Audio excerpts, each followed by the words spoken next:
So almost all the houses you're seeing are pretty modern around here. You will see older ones, and sometimes you'll see traces of ruins in the bushes.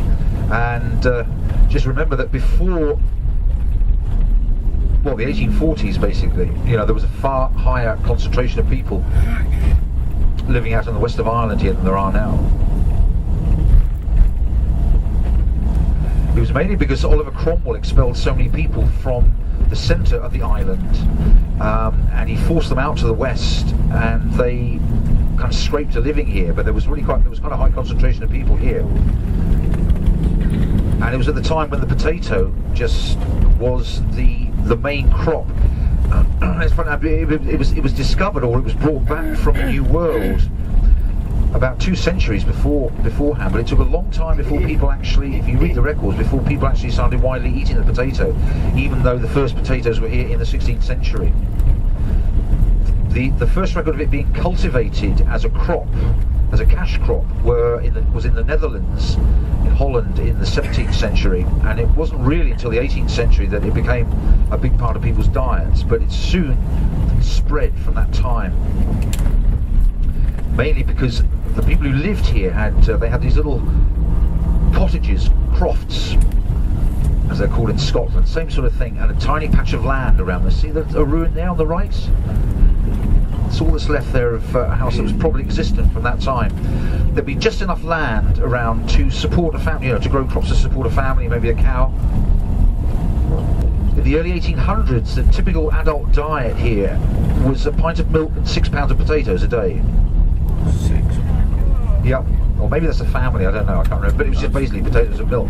There was virtually never any meat, and they weren't growing any other vegetables really either. And the big thing about Ireland that kind of surprises me, really surprises a lot of people, is that they've never had a strong culture of eating fish, even though they're surrounded by the sea.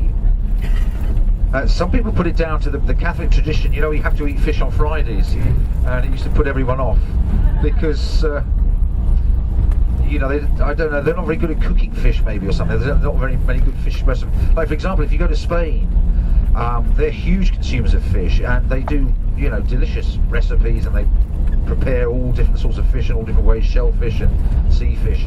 And in fact, up to this day, a lot of the fishing boats are Spanish boats, and they've got this complex system of, like an Irish boat can carry a Spanish flag, and that'll increase its quota or something. There's some kind of complex thing, but the Spaniards always have been huge consumers of fish.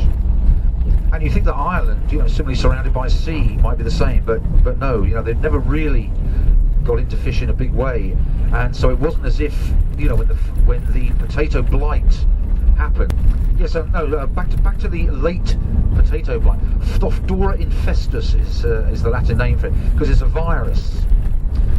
And that was the thing, you know. What happens? The potatoes grow quite healthily, you know. They can sort of they were testing them. They'd be fine right up till to late maturity, and then suddenly they just go all grey and mushy. And that's what happened. It had happened before, but 1 year's blight they could take because they'd always have potatoes in storage. But there were about 3 successive years of blight: 1846, 47, 48, and again in 1850. And this was it. You know, you can imagine you'd see a healthy crop of potatoes growing, and then at the last minute they'd go out to dig them up, and they just all turned to mush, and that was all their food basically. That just you know, was ruined. Can they eat it? No, you can't really eat unripe potatoes. If potatoes are green, it's not. They're not good for you because it's a very.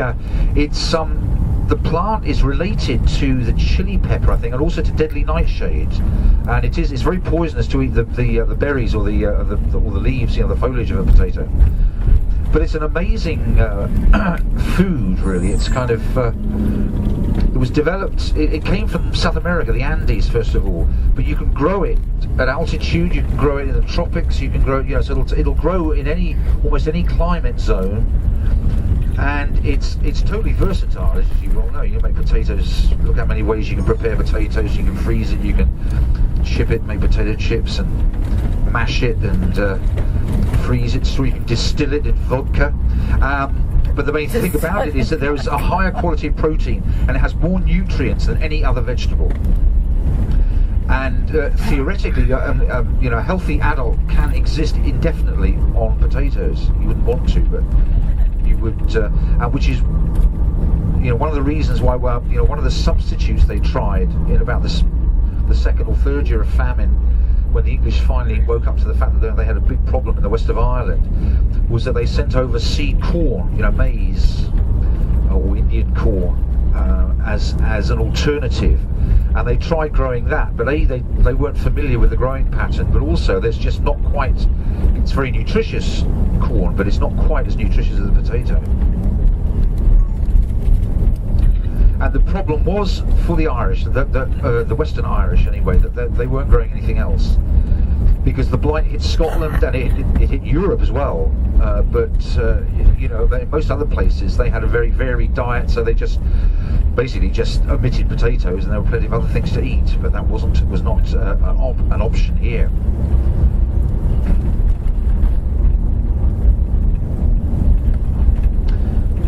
So the first, you know, there was the first crop failure, and then in the second year you started to get the real hunger. That's when the famine set in, and the results were, you know, people were, well, you know, there may have been some alternative, you know, a few carrots perhaps that people were growing, but I mean there was no widespread alternative at all. There was some shellfish that maybe people had, but they ended up just eating grass and leaves and things, and then they were traipsing across the countryside in bands of people begging at the big houses. One problem was that there were poor houses in these Victorian times, but to qualify for poor relief you had to have absolutely nothing. You had to be totally destitute. And the thing was that most of the people who lived here, at least they owned, you know, this little tiny piece of land that they had. So they weren't qualified as destitute. So they didn't qualify for poor relief. And that was the reason that many of them died. They were just turned away from the poorhouses.